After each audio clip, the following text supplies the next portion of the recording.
오늘은 사순절 묵상 36일째 하나님이 기뻐하시는 변호는 이라는 제목으로 하나님 말씀 나누겠습니다. 욥기 36장 계속해서 엘리후의 연설의 부분인데요. 이 36장은 하나님에 대한 다양한 주제를 다루고 있습니다. 이 주제를 다루기에 앞서서 엘리후가 뭘 먼저 하냐면 자신이 솔로몬처럼 범위가 넓고 완전한 지식을 가지고 있는 자로 소개를 합니다. 오늘 우리가 24절부터 읽었지만 앞부분에 보면 3절, 4절 이것에 자기의 지식에 대해서 얘기를 하는 거예요. 그래서 자기 지식이 어느 정도냐, 내 지식이 온전한 지식이고 내 말이 하나님으로부터 나온 거기 때문에 내 말에 대해서 아무도 멸시하지 말아라. 내 말에 도전하지 말아라, 반론하지 말아라, 이런 정도까지의 표현을 담아서 얘기를 하고 있습니다. 왜 그러냐면 자기가 하고 있는 이 연설이 솔로몬의 지혜보다도 더 넓고 완전한 연설이기도 하지만 중요한 것은 지금 하나님이 나를 지으신 이에게 의를 돌려보내기 위해서, 즉 하나님에게 의를 돌려보내기 위해서 지금 하는 이야기이기 때문에 내 말에 도전을 하거나 부정을 하는 것은 하나님께 돌려드리는 의를 부정하는 거다. 이런 구도로 지금 얘기를 하고 있는 겁니다. 그런데 대부분 이렇게 거창하게 자기를 소개하고 자기 말에 대해서 근거와 배경을 밝히는 사람들은 왜 그러냐 하면 지금 자기가 하는 말에 대한 권위를 높이기 위함입니다. 그래서 욥을 어떻게 하는 거죠? 일단 심리적으로 제압을 하는 거죠. 명분을 더 앞세우고 내 말이 하나님의 의를 세우기 위한 것인데 지금 내 말을 그냥 나의 말로 듣고 내 말을 거역하고 내 말에 반론하면 하나님의 의를 거역하는 거나 마찬가지다. 그러니 너는 더 이상 내 말에 반론하지 말아라. 그런 아주 굉장히 당돌한 그런 표현이기도 하지요. 그래서 엘리후는 그런 하나님의 권위를 나타내는 말인 것을 증거라도 하듯이 제일 먼저 하는 게 뭐냐면 하나님을 능하신 분 또는 용사로 소개한다라고 하는 것입니다. 그리고 하나님으로부터 온 고통에 대해서 해석을 하게 되는데 하나님이 용사인 것 소개하는 것, 이거는 뭐 더 이상 얘기하지 않아도 우리 모두가 인정하는 부분이고요. 뿐만 아니라 하나님으로부터 오는 고통이 과연 어떤 의미냐라고 소개하면서 고난은 소행과 악행과 교만한 행위를 깨닫게 하는 하나님의 명백한 언어다. 즉 고난은 우리를 깨닫게 하는 하나님의 언어다라는 표현을 하는데, 지금 제가 욥기를 공부하면서 누누이 말씀드리지만 오늘 엘리후 말고요, 다른 욥의 세 친구 엘리바스나 뭐 이런 친구들의 말도 다 말 자체가 틀린 건 없다니까요. 말은 맞아요. 그러니까 우리가 한 가지 여기서 또 이 옳은 말을 통해서 나름 교훈을 받을 수 있다면, 시험과 고난이 올 때 그 시험과 고난은 뭔가 하나님의 표현과 언어로 우리에게 올 수 있다라는 것은 맞습니다. 이 말이 틀리지 않습니다. 그러나 사람마다 상황이 다르고 사람마다 형편이 다르고 사람마다 하나님이 계획하시는 바가 다르기 때문에 모두에게 누구에게나 똑같이 적용되는 것은 아닐 수 있다라는 거지. 지금 우리 욥기 계속 공부합니다만 욥은 지금 심판을 당하는 게 아니고 뭐가 당한다고요? 시험, 테스트 당하고 있는 중이라고요. 그런데 이걸 심판이라는 걸로 보면 지금 엘리후의 말이 100번 맞아요. 그런데 이거를 하나님이 지금 욥이 가지고 있는 믿음을 테스트하고 시험하고 있다라고 하는 관점으로 보면 지금 욥이 당하는 이 고난과 고통은 단순히 욥을 향해서 하나님이 어떤 메시지를 주는 그런 것에서 너가 죄인이다 라고 하는 것의 메시지가 아니잖아요. 지금은 욥에 대해서는 조금 입장이 다르잖아요. 그래서 이런 부분은 우리가 염두에 두어야 되겠다라고 하는 것입니다. 또한 이런 악한 자들은, 그런데 문제는 하나님의 이런 언어적인 반위에, 하나님의 언어에 대해서, 즉 고난과 어려움을 주시는 것에 대해서 반응을 오히려 부정적으로 한다는 거예요. 그러니까 이거를 부정적으로 받아들여서 왜 나한테 이런 일이 벌어져야 돼? 왜 내가 이렇게 고통스러워야 돼? 라고 얘기를 하기 때문에 끔찍한 멸망을 피할 수가 없다. 시험을 통해서 그것이 하나님의 언어로 받아들여지고 이해되고 회개하고 돌이키면 그러면 감사할 텐데, 그러면 회복할 텐데 그렇지 않기 때문이다라고 얘기를 하면서 엘리야는 욥에 대해서 아주 본격적인 훈계를 하기 시작합니다. 지금 그 내용이 뭐냐면 욥이 받고 있는 형벌 너무 당연한 거라는 거예요. 왜? 욥이 죄가 있기 때문에. 그래서 지금 욥을 향해서 뭐라고 그러냐면 그 벌을 피하려고 애쓰지 말고, 요리조리 피하려고 애쓰거나 아니면 지금 부정하려고 하지 말고 그 모든 어려움과 고통을 있는 그대로 받아들여라. 만일 이 고통을 잘 이겨내면 이 고통이, 이 고난이 욥으로 하여금 악한 길로 빠지지 않도록 지켜줄 것이다. 악한 길로 빠지지 않도록 라고 얘기를 하면서 욥을 향해서 이 고통이 욥을 더 악한 길로 빠지지 않게 하려는 하나님의 계획이라고 아주 확신을 하는 거죠. 그래서 나름대로 이 고난을 주시는 하나님에 대해서 엘리후는 꽤나 논리적인 것 같이, 그리고 권위 있는 것 같이 욥에게 권면하고 있는 것입니다. 그래서 엘리후의 권면이 욥에 향해서 더 견고해집니다.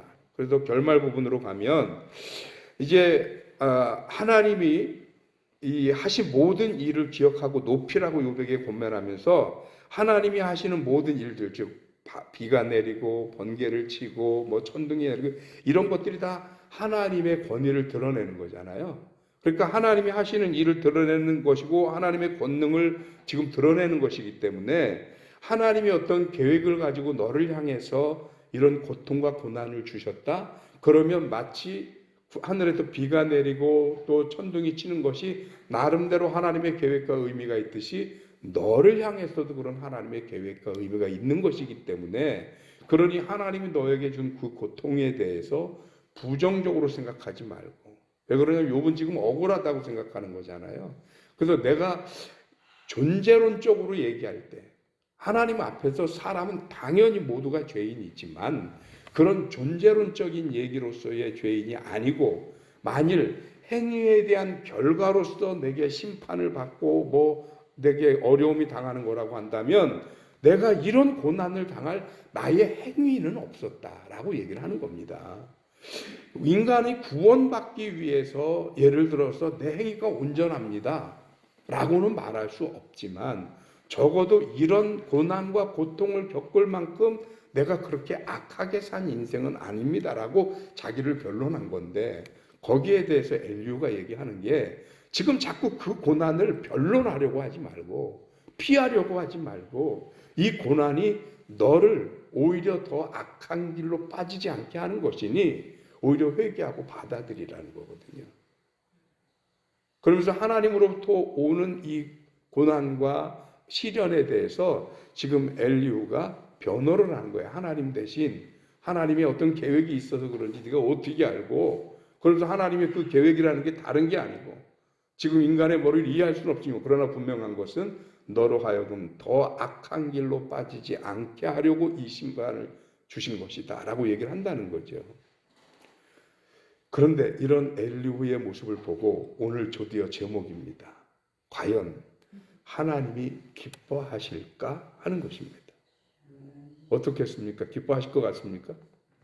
아니죠. 왜 그러냐면 엘리후의 말이 틀리지 않다니까요.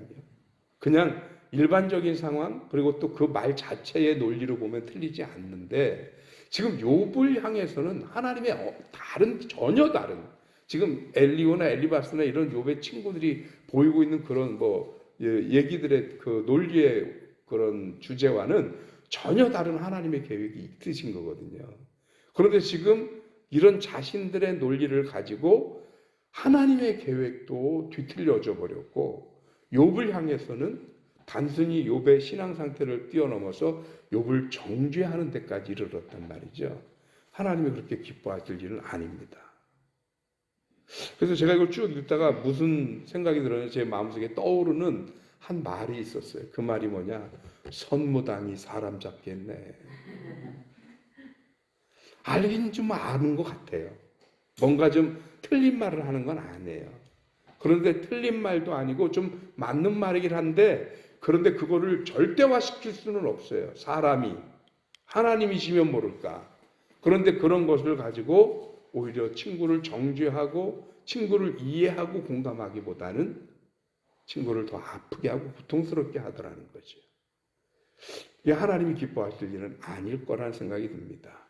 그래서 오늘 우리가 성도로서 신앙인으로서 오늘 이 말씀을 가지고 우리가 하나 생각해 봐야 될 것은 뭐냐면 혹여 우리가 선무당은 아닐까. 교회 좀 다녀서 말씀 좀 들었다고, 내 신앙의 경륜이 좀 있다고, 경력이 좀 있다고, 내가 좀 뭔가 상대방이 보지 못하는 것을 내가 볼 수 있다고, 그것 때문에 다른 사람들에게 우리 너무 쉽게 말하고 쉽게 교훈하고 그렇게 살아온 우리들은 아닌가 하는 생각을 하게 되는 겁니다. 그래서 목사들이 참 조심스러워요. 목사들은 당연히 강단에서 하나님의 말씀을 전해야 하고 그리고 성경의 의미를 전해야 하는 게 맞지만, 그러나 목사들이 바라보는 것이 늘 절대적일 수는 없거든요. 목사도 하나님은 아니기 때문에 나름 기도하면서 묵상하고 준비하고 말씀을 전하긴 하지만 혹여라도 이 말씀이 여러분은 개개인의 삶에는 조금 다를 수도 있습니다. 그럴 때는 상처가 아니고 목사가 하는 설교는 여러 회중을 두고 하는 설교이기 때문에 객관적인 가치, 객관적인 성경을 증거할 수밖에 없어요. 개개인이 당하고 있는 어려움 때문에 너무 아파하거나 상처받지 않게 되기를 바라고요. 그러나 분명한 것은 뭐냐? 오늘 이 엘리바스의 말에도 분명히 엘리후의 말에도 분명히 교훈받을 것은 있거든요.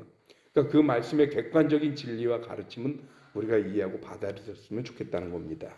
근데 문제가 뭐냐? 이 객관적인 기준을 항상 그럴 것으로 적용한다는 게 문제예요. 그래서 우리는 어떤 이유로든 심판자의 자리에 설 수 없는 겁니다. 사람은. 오늘도 하나님이 기뻐할지도 모르는 변호를 나서서 하는 엘리후처럼 우리들도 혹여 그렇게 하나님 보시기 기뻐하지 않을 것으로 남들을 교훈하거나 남들을 가르치는 것이 아니라 그를 위해서 오히려 기도해 줄 수 있는 저와 여러분들이 되시기를 주님의 이름으로 축원합니다. 기도하겠습니다. 하나님 고맙습니다. 때때로 우리가 들은 수없이 많은 하나님의 말씀과 또 우리가 접했던 수없이 많은 주님의 가르침이 내 머릿속에 떠오르고 생각나며 그것이 성경 말씀이기에 진리임을 확신하지만, 그러나 그것이 내가 바라보는 대로 모든 이들에게 적용되는 것은 아님을 깨닫게 하시고 그 기준과 잣대가 하나님이 세우신 것이기에 내가 하나님 앞에 바로 서기 위한 말씀으로는 열려 있으되 그 말씀으로 누군가를 평가하고 누군가를 비난하고 누군가를 정죄하는데 사용하지 않게 하여 주옵소서. 하나님의 말씀은 하나님이 사용하실 때만 절대적일 수 있습니다. 우리는 단지 그 말씀을 묵상하고 살아내면서 하나님의 말씀이 살아있는 말씀이 되게 하기 위하여 몸부림치고 그 말씀에 순종하는 것이지 그 말씀을 누구에게도 강요할 수 있는 존재가 아님을 깨닫게 하여 주옵소서. 오늘도 오히려 그 말씀이 인도하심을 따라 순종하는 삶을 살아가는 하나님의 백성들 되도록 주님 인도하시기를 원하옵고 감사드리며 우리 주님 예수 그리스도 이름으로 기도하옵나이다.